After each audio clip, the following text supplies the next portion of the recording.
Hi, my name is Fallon, and I'm here today with Chegg Tutors to talk to you about the sociological topic of discrimination. So basically what discrimination is treating someone differently because of that person's perceived status or characteristics. Sociologists study how and why discrimination occurs and why it's common in order to better understand human interaction and societies.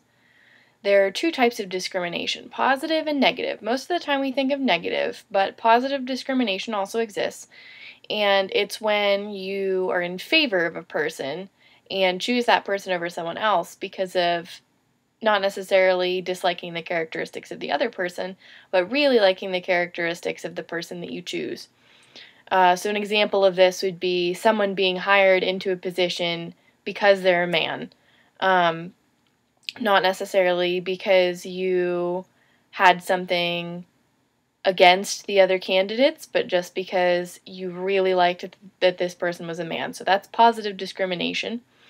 Negative discrimination is when you refuse service or refuse to hire somebody for negative characteristics that you believe they have. An example of this would be refusing a service to someone in a restaurant because they're black or because they're gay. That is negative discrimination. When a society practices discrimination through its processes and its institutions, so things like school, government, religion, it is then institutionalized discrimination. An example of this is institutionalized racism, which has been in the news a lot lately, or discussed a lot lately. And there are many examples of this in terms of black experience in the United States. A lot of different races experience this in the United States and throughout the world. But the example that I'm going to use is actually medical institutionalized racism in terms of black Americans.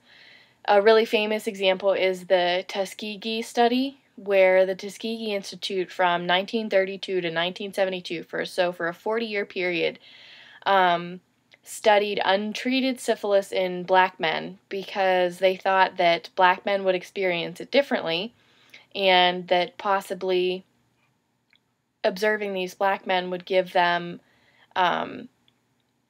ways to treat white people better medically. The black men who participated in this study were never informed, and treatment of their syphilis was deliberately withheld. Their wives got it. Some of their children were born with syphilis, and many of them died long before the study was ended.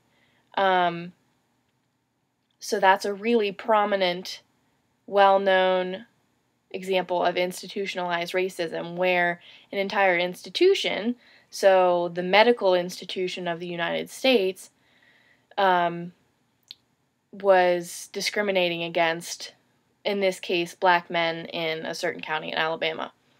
Another example of institutionalized racism is racial profiling, which can happen when somebody's stopped in an airport because of their race, or when a police stops somebody because of their race, with no other reason that they can see. And there are examples of discrimination that aren't institutionalized, like wage discrimination, like when a lower wage is offered to an immigrant as opposed to a non-immigrant, even though they have similar skills and experience. Or there can be discrimination in housing, so some housing operations won't let you rent or buy there if you have children, which is a form of discrimination against families. So to sum up, discrimination is when you treat someone differently because of that person's perceived status or characteristics. It can be positive or negative, and it can be smaller situations, or it can be institutionalized, where a society is practicing discrimination through its processes and its institutions. If you have any questions, feel free to get in touch with me or another Chegg tutor. Thanks for watching.